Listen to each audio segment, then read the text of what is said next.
Number 1. White Point Garden. Legend has it that pirates haunt this garden looking for their ship. People say they have seen orbs and other apparitions.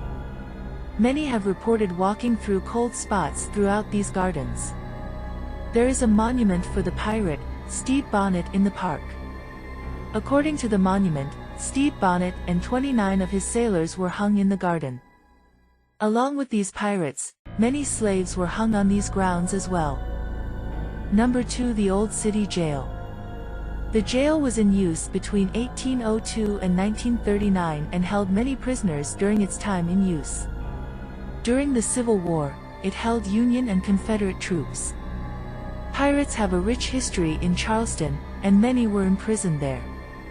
2 major prisoners stand out. First, Lavinia Fisher and her husband John, who were part of a highway robbery gang, were held from 1819 to 1820. They were executed at the jail in 1820. Secondly, Denmark Vesey, who was jailed in 1822, planned a slave revolt. He planned to take out slave owners, then free the slaves and sail them to Haiti. It is reported that Lavinia Fisher haunts the jail. People have heard her on the premises. Tourists have said that they have been touched by spirits. Number 3. The Old Exchange and Provost Dungeon. Once known as the Half Moon Battery, it was a center of trade in Charleston and held a prison underneath it. There are still parts of the original city walls at this location. The prison was used to hold soldiers of the Revolutionary War by colonialists and the British. It held prisoners from the Civil War, including Union and Confederate troops. But most famously, it was used to hold pirate legends such as Stede Bonnet and Blackbeard. Visitors have said that they have seen ghosts in the hallways and have heard screams from the dead prisoners. There are reports of chains on the wall starting to swing by themselves. Number 4. Pogan's Porch. This house was turned into a restaurant in 1976. The owners soon found that the previous owners left behind their dog. Pogan, the name of the sweet white-haired dog, was adopted by restaurant owners. They decided to name the new restaurant in the dog's name, Pogan's Porch. The dog served as the unofficial greeter of the restaurant until he passed away in 1979. People say that they still see Pogan at the restaurant. They even have said that they have felt the dog rub up against them while they are sitting, only to not see any animal. Number 5. The Circular Church Graveyard. This graveyard is one of the oldest graveyards in Charleston and boasts nearly 500 gravesites that date back to 1695. Many of the stories here have come from tours through the graveyard. One tour guide recounted that one night she noticed a strange person walking around the graveyard. The guide said that it looked like a man dressed as a Revolutionary soldier. According to her, she saw the figure at least 4 more times. Others on the tour have said they saw the same figure.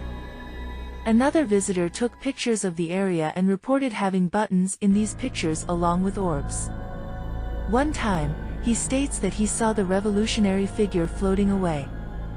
He mentions that he heard voices and whispers within the graveyard as well. Number 6. The Battery Carriage House Inn. The inn, one of the most historic hotels in Charleston and dated back to the 1850s.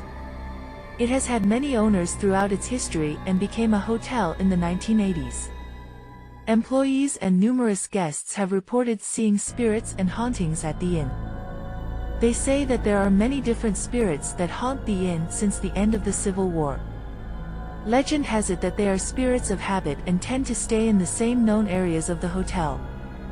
You can find them in primarily 3 different rooms. Rooms 3, 8, and 10.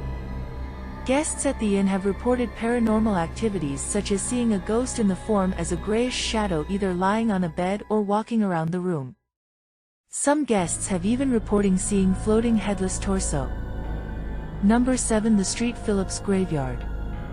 The St. Philip's Church is originally established in 1681, and this beautiful cemetery is located across the street from the church. It holds some of the more well-known historical figures of Charleston's past, including seniors of the Declaration of Independence and the U.S. Constitution. In the 1980s, a photographer came to the cemetery to take photos. He was able to get a photograph of a woman wearing a shawl bent over a grave of an infant. It is believed the woman was Sue Howard, who lost her child at birth in 1888. Sue died only 6 days after losing her child. The photographer had the photo analyzed and was determined to be real. The photograph is used during tours. It's said that women who are pregnant and hold this picture get a bad feeling and even have complications. Number 8. Dock Street Theater. The theater is believed to have one of the more famous ghosts in Charleston, the ghost of Junius Booth, the father of the assassin, John Wilkes Booth. Another ghost at the theater is Nettie. She lived in Charleston in the mid-1800s and would frequent this location when it was Planters Hotel as a prostitute. She later died when she was struck by a bolt of lightning. People say that have seen Nettie is floating along the theater decked out in a red dress. Number 9. The Unitarian Church Cemetery. The Unitarian Church is the second oldest church in Charleston. Two of the cemetery's ghosts are Mary Whitridge and Annabelle Lee. Mary Whitridge lived with her husband in Charleston. He was a smoker and had extreme breathing problems. He took a trip to Baltimore to visit doctors to help him. On his trip to Baltimore, he fell ill and died. Legend has it that she collapsed and died in her home on the same day that he died. People say that Mary is the lady in white who roams and haunts the cemetery. Another haunting is that of Annabelle Lee. She fell in love with a man named Edward Allen. He was a soldier that was stationed at Fort Moultrie. Anna's father did not approve of their relationship. Because of his status, he was able to have Edward moved to a new location, Baltimore. While Edward was stationed in Baltimore, Anna fell ill. Once Edward heard about her sickness, he left to come back to her only to come too late. She had died. Anna's father blamed Edward for his daughter's death and he would not allow him to come to the funeral. Edward later found a new calling in life as a writer. He would soon be known as Edgar Allan Poe and go on to write about his love, Anna, in a poem called Annabelle Lee. Anna can be seen walking around the cemetery looking for Edward. She appears at her unmarked grave, waiting for her long-lost love. Number 10. The Powder Magazine. It was built to hold gunpowder for use during the Revolutionary War. After the Revolutionary War, the powder magazine was used as a storage building. It is said that the building is haunted by the ghost of Anne Bonny. Anne Bonny was born in Ireland around 1697 as an illegitimate child. Her father left his wife and married Anne's mother. He then took his new family to Charleston to start a new life. When Anne was 16, she met and fell in love with a pirate named James Bonny. Anne's father did not agree with the relationship. They married anyway and shortly after moved to New Providence Island, Bahamas.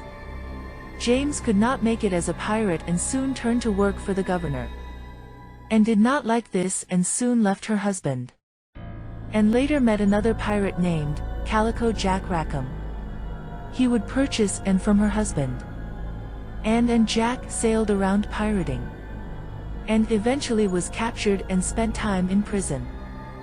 Anne finished out her days in Charleston married to a man named Joseph Burley. She died at the age of 80 in 1782. Anne Bonny can be seen throughout Charleston and the Powder magazine is the most popular spot.